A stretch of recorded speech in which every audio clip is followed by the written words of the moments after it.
இந்த பழனி கோயில்ல முருகனோட அலங்காரங்கள் ஒட்டு மொத்தமா 6. முருகனுக்கு பூஜை செய்யற நேரங்களும் ஒட்டு மொத்தமா 6. அது என்னென்னு பாத்தீங்கன்னா, காலை 6:40 இருந்து 7:15 வரைக்கும் விழா பூஜை சன்னியாசி அலங்காரம், காலை 8 மணிலிருந்து 8:30 மணி வரைக்கும் சிறுகால சந்தி பூஜை வேடன் அலங்காரம், காலை 9 மணிலிருந்து 9:30 மணி வரைக்கும் கால சந்தி பூஜை பாலசுப்பிரமணியர் அலங்காரம், 12 மணிலிருந்து 12:45 மணி வரைக்கும் உச்சிகால பூஜை வைத்தீகல் அலங்காரம், மாலை 5:30 மணிலிருந்து 6:15 மணி வரைக்கும் சாயரட்சை பூஜை ராஜ அலங்காரம், இரவு 8:30 மணிலிருந்து 9 மணி வரைக்கும் இராக்கால பூஜை புஷ்ப அலங்காரத்தில் காட்சியளிப்பார் முருகப்பெருமான். முருகனோட வீடுகள் அலங்காரங்கள் பூசை நேரங்கள் மட்டும் 6 கிடையாது, முருகன் அழிச்ச பகைவர்களும் 6. இந்த 6 பகைவர்களை மட்டும் மனிதர்களாகிய நாம அழிச்சிட்டா செம்மையான நல்ல ஒரு வாழ்க்கை வாழ முடியுன்றது முருக தத்துவம். அந்த 6 பகைவர்கள் என்னென்னு பார்த்தீங்கன்னா, ஆணவம், கர்மா, கோபம், சுயநலம், பாகுபாடு, பொறாமை. கோயிலில் இப்போ மூலவருக்கு கழுத்தில் மாலை போட்டாங்க அப்படின்னா வெளியில் இருக்க பக்தர்களை பல பேரும் அதை வாங்குறதுக்கு முற்படுவாங்க, காசு கொடுத்து கூட வாங்க முற்படுவாங்க. அது இயற்கை தானே. தனக்கு ஒரு பொருள் கிடைக்கணுங்க சேலைக்கே அடிச்சுக்கிறாங்க, இலவச சேலை வேட்டிக்கே பாருங்க என்ன அடி அடிச்சுக்கிறாங்க அப்படின்னு. அப்புறம் ஒரு இறைவனுக்கு இது பண்ணும்போது ஒன்று தானே இருக்கு. அதான் கேட்க வரேன், அவ்வளோ சண்டை போட்டு அந்த மாலையை வாங்குறாங்க, அவ்வளோ பவர்ஃபுல்லாக. பொருளாதாரம் இருக்கிறவங்க ஜெயிச்சுட்டு போயிடுவாங்க. சாமி கிட்ட பொருளாதாரம் நம்ம பார்க்க முடியாது இல்லையா, அதனால கேட்குறேன். அது பொருளாதாரம் பார்க்க முடியாதுன்னா அங்கே மலிவாக இருக்கிறவங்ககிட்ட அது மலிவாக தான் இருக்கு. அதாவது அந்த சாமி கழுத்தில் இருக்க மாலைக்கு அவ்வளோ பவர் இருக்கான்னு கேட்குறேன். ஆமாம் இருக்கும், இல்லை நிச்சயமாக இருக்கும். அது மேல்பட்டு வரக்கூடிய எல்லா பொருளுக்குமே அந்த இது இருக்குது, இப்படி தொட்டு வச்சாலே போதும். அதாவது நவபாஷண சிலையில் இருக்க மாலைக்கு மட்டும் அந்த ஒரு அற்புதம் இருக்கா, இல்லை மற்ற சிலைகளுக்கும் சார்ந்த அந்த மாலைக்கு அற்புதம் இருக்குமா? மற்ற சிலைகளுக்கு அர்ச்சனைகள் ஆராதனைகள் எல்லாமே செஞ்சு செஞ்சு செஞ்சு செஞ்சு அது உரு ஏற்றப்பட்டிருக்கும், அதுக்கு ஒரு சக்தி உண்டு. ஆனால் இதில் ஹை பார்த்தீங்கன்னா நிறைய பேர் கொண்டு போய் வீட்டிலேயே வச்சுக்குவாங்க, பூஜை அறையில் வச்சுக்குவாங்க. அது காஞ்சி சருகாகி அப்புறம் அதை எடுத்து ஒரு இது பண்ணுவாங்க. அப்போ எல்லா கோயில்களையும் கொடிக்கம்பம் இருக்கு இல்லையா? ஆமாம். அந்த கொடிக்கம்பம் எதுக்காக ஆக்சுவலாக? கொடியேற்றுங்கிறது ஒரு விழாக்கள் நடைபெறுகின்ற பொழுது கொடியேற்றம்னு பார்ப்பாங்க. முதல் நாள் அந்த கொடியேற்றத்தில் அந்த படம் தயார் பண்ணி மேலே ஏற்றி கொடி ஏற்றம் விழா தொடங்குதுன்னு அர்த்தம். விழா தொடங்குவதற்கு முதல் கால அது முதல் நாள். அது அந்த கொடிக்கம்பத்தில் மேலே ஏற்றி இது பண்ணி அந்த இதுதான் அந்த இதில் போட்டிருக்கோம் பாருங்களேன். மனித உருவமே ஆலயத்தினுடைய இதுதான், உடம்பே ஆலயம் அப்படிங்கிற விளக்கம் இருக்குது. அது உங்களுக்கு கிட்டத்தட்ட ஆகம விதியும் அதே தான் சொல்லுது, மனித உடம்பு சார்ந்து வர்றது. ஆகம விதியும் இப்போ இன்னொன்று சொல்கிறேன், கோயிலே இல்லை போகர் உருவாக்கும் போது பின்னாடி தான் கர்ப்பகரம்லாம் கட்டினது. சேரமான் பெருமான்கிறவர் தான் கட்டினார். கொடிக்கம்பம் முன்னாடி நந்தி பிரகாரம் இதெல்லாம் எப்போ ஏற்பட்டுச்சு? பின்னாடி ஏற்படுத்தப்பட்டது. பின்னாடி மக்களுடைய சௌகரியத்துக்காகவும் ஆகமங்களுக்காகவும் ஏற்பட்டது. ஏன்னா இப்படித்தான் ஒரு வரமுறை இருக்கணுங்கிறத கொண்டு வந்துட்டாங்க, அப்படித்தான் ஒரு சிஸ்டம். இப்போ அந்த காலத்தில் தைப்பூசத்துக்கெல்லாம் பார்த்தீங்கன்னா இப்படிலாம் அடைக்கிறதெல்லாம் கிடையாதுங்க. அதெல்லாம் திடுதுன்னு மேலே போகும், எல்லாம் ஜாமி கரையை போய் நரகரன்னு அடிச்சு போய் எல்லாம் கீழே ஓடி போயிடும். ஆனால் இன்றைக்கி அப்படி இல்லை, அப்படியே நிறுத்தி நிறுத்தி நிறுத்தி நிறுத்தி அங்கிட்டு விட்டு அங்கிட்டு போய் அங்கிட்டு வந்து இங்கிட்டு வந்து இப்படி இது நிர்வாகம். மக்களுக்கு வசதி, ஈஸியாக பார்க்கலாம் சாமியை, கூட்டத்தை கட்டுப்படுத்துறது. கூட்டம் அதிகமாகிடுச்சு இல்லை. இன்றைக்கி ஒரு காட்டு கோயில் இந்த இடம் யாருமே வரமாட்டாங்க. ரொம்ப அமாவாசை கார்த்திகை தைப்பூசத்துக்கு ஒரு 10-50 பேர் வருவாங்க, அவ்வளோதான் முடியும். தைப்பூசத்துக்கு 50 பேர் தான் அதிகபட்சம், அவ்வளோதான், கம்மியாக தான். அப்போ படிக்கட்டில் இருந்துச்சா மேலே போகிற? இதுக்கு இன்னொன்று சொல்கிறேன் பேருங்களேன், தண்டாயுதபாணிக்கு எந்த திருவிழாமே கிடையாது. ஓ ஐயா, அடுத்த ஒரு முக்கியமான விஷயம் ஐயா, நிறைய பேர் வாழ்நாள் முழுக்கவும் முருகான்னு சொல்கிறதுலையே பல நேரத்தை செலவிடுவாங்க. முருகான்னு சொல்கிற என் அப்பன்னு சொல்கிறது அவ்வளோ அவங்களுக்கு பூரிப்பாக இருக்கும். மற்ற கடவுள்களில் இருந்து இந்த முருகன் எப்படி வேறுபடுறார் ஐயா? கலியுகத்துக்கு கலியுக கடவுள் முருகன். அதுக்கு அரோகரான்னு தான் சொல்லுவாங்க. முருகனுக்கு அரோகரா, வேலனுக்கு அரோகரா அப்படிம்பாங்க. நான் அரோகராங்கிறது முருகன் நமக்கு தெரியுது, வேலவன்னு தெரியுது. அரோகராங்கிறதுக்கு என்ன தெரியுது? ஆ என்றால் சிருஷ்டி, ரோ என்றால் திதி, ஹரன்னா சம்ஹாரம். இந்த 3 சேர்ந்து தான் இவர். அப்போ கலியுக தெய்வம், தமிழ் தெய்வம், வடக்க போனீங்கன்னா கிடையாது முருகனுக்கு. சுப்பிரமணியன்னு சொல்கிறாங்க ஒரு கோயில். சுப்பிரமணியன் சும்மா ஒரு கோயில் வச்சுருப்பாங்க. கர்நாடகாவிலே அதுக்கு கார்த்தியில் ஒரு நாளைக்கு தான் திறப்பாங்க கோயில். கார்த்தியில் ஒரு நாளைக்கு தான் திறப்பாங்க. அப்புறம்லாம் சிவன் விஷ்ணு இதுக்கு தான் அங்கே இது. தமிழகத்தில் தான் அதிகமாக முருகனை வழிபடுறது, தமிழ் தெய்வம்னு சொல்கிறது. அதனால் தமிழகத்தில் வந்து முருகனுக்கு நிறைய ஆலயங்கள். ஆனால் இப்போ நிறைய தமிழர்கள் நிறைய இடங்களில் போய் முருக கடவுளை வந்து நிறையா கோயில்களை உருவாக்கிட்டாங்க, அவங்க பரப்பிட்டாங்க. நிறையா வந்து முருக ஆலயங்கள் எல்லாம், முருகன் ஆலயங்கள் எல்லாம் இது பண்ணி நிறைய சுவிட்சர்லாந்து, குவைத்து, மலேசியா, சிங்கப்பூர் எல்லா இடங்கள்லையும் வந்து முருகனுடைய ஆலயங்களை நிறையாக அவங்களுடைய உணர்விலிருந்து உருவாக்கிட்டாங்க. இரவு நேரங்களில் இந்த தண்டாயுதபாணி சிலை இருக்குல்லங்க, முருகனோட சிலை, இந்த சிலையோட மார்பில் மட்டும் வட்ட வடிவில் ஒரு சந்தன காப்பு சார்த்தப்படும். முருகன் சிலையோட புருவங்களுக்கு மத்தியில் பொட்ட அளவுக்கு சந்தனமும் வைக்கப்படும்.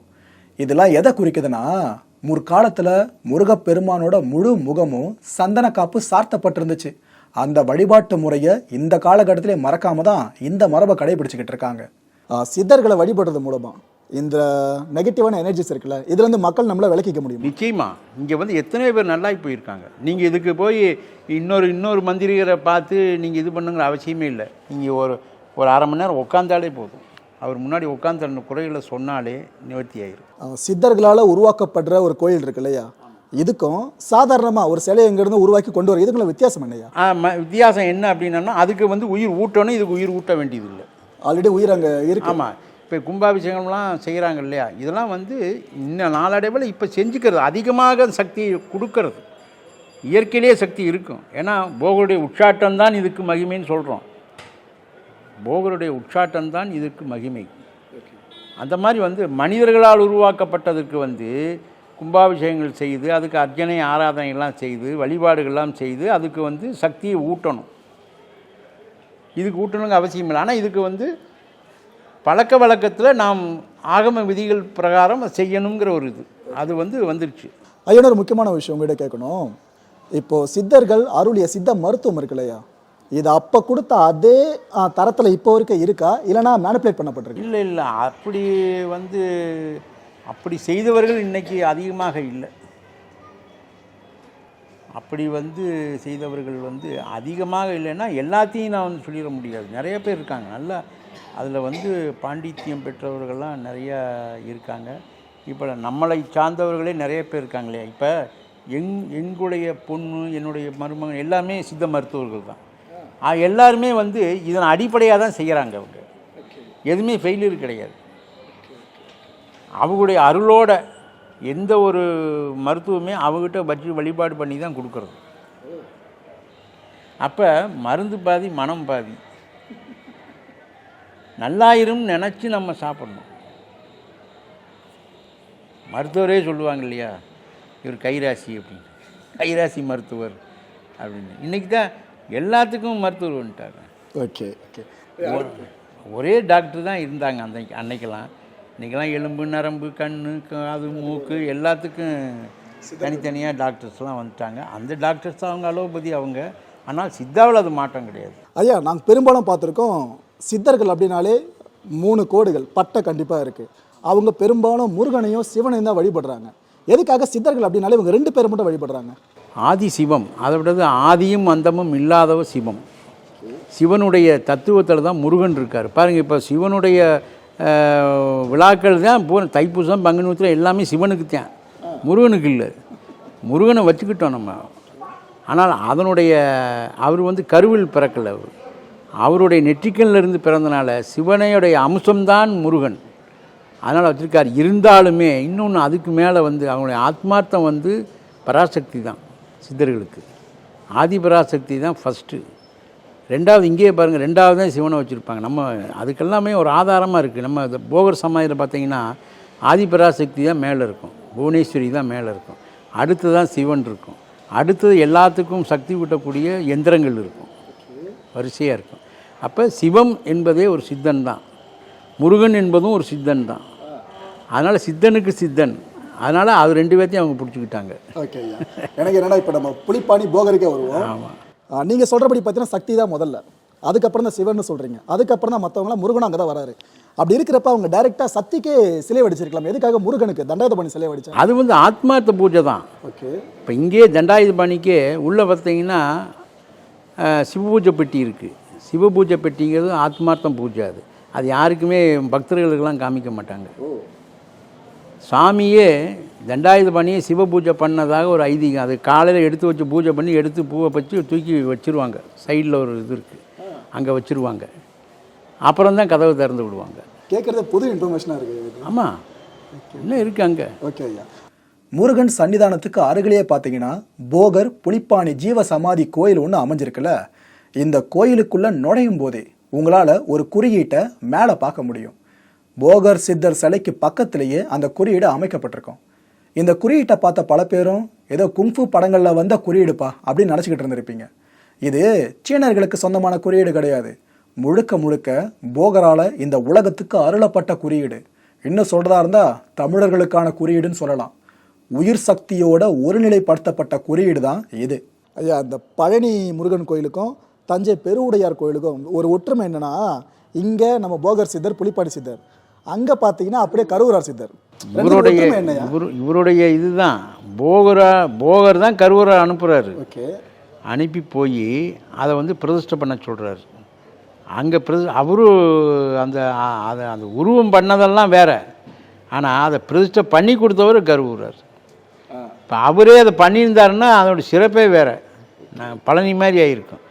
ஆனால் அது சரியாக பிரதிஷ்டை ஆக மாட்டேங்குது. இவர் போய் பிரதிஷ்டை பண்ணிட்டு வர்றார் கருவூரார். அதுதான், அதுவும் வந்து சித்தரால் வந்து பிரதிஷ்டை பண்ணது தான். ஆனால் உருவம் செய்யலை, உருவம் வேறு சிற்பிகள் செய்தது. அதை பிரதிஷ்டை பண்ணிட்டு வர, இது உருவமே இவர் செய்து இவரே பிரதிஷ்டை பண்ணது. மூலவரே நம்மால் செஞ்சது தான். அதோட ஆயிரக்கணக்கான வருஷங்கள், 5000 வருஷங்கள் ஆகுது. ஓகே. இன்னொன்று நீங்கள் கேட்கலாம், 5000 வருஷங்கிறீங்க எப்படி போகர் வந்து கருவூர்கிட்ட சொன்னார்? நானே கேள்வி சொல்லிக்கிறேன். அவர் தான் எப்போ வேணாலும் வருவார். இயேசுநாதரை பார்த்தேன், நபிகள் நாயகத்தை பார்த்தேன் அப்படின்லாம் சொல்கிறாருல்ல போகர். அப்போலாம் 2000 வருஷத்துலான இருக்குது. இவர் 5000 வருஷம் பழமைன்னு சொல்கிறோம்ல. அவர் ஒருத்தர் தான் எல்லாத்தையும் பார்த்துருக்கார். ஏன்னா அவர் தான் நிர்விகல்ப சமாதி. எல்லா ஞானிகள், யோகிகள், சித்தர்கள் எல்லாத்தையும் பார்க்க கூட இப்போ கூட உட்காந்துருப்பாங்க, சொல்ல முடியாது. இந்த கூட்டத்தில் கூட இருக்கலாம். ஓகே.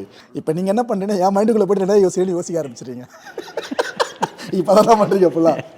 நவபாஷாணத்தில் வந்து ஏன் 9 எடுத்தாருன்னா, உடம்புடைய கழிவு 9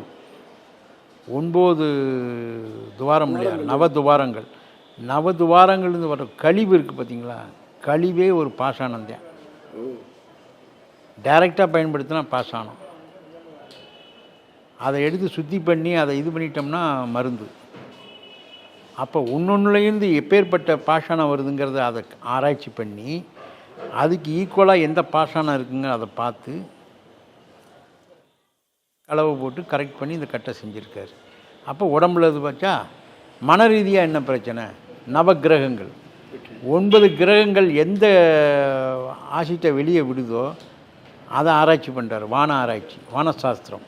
அது வானசாஸ்திரத்தில் பயங்கரமான நல்ல வருது.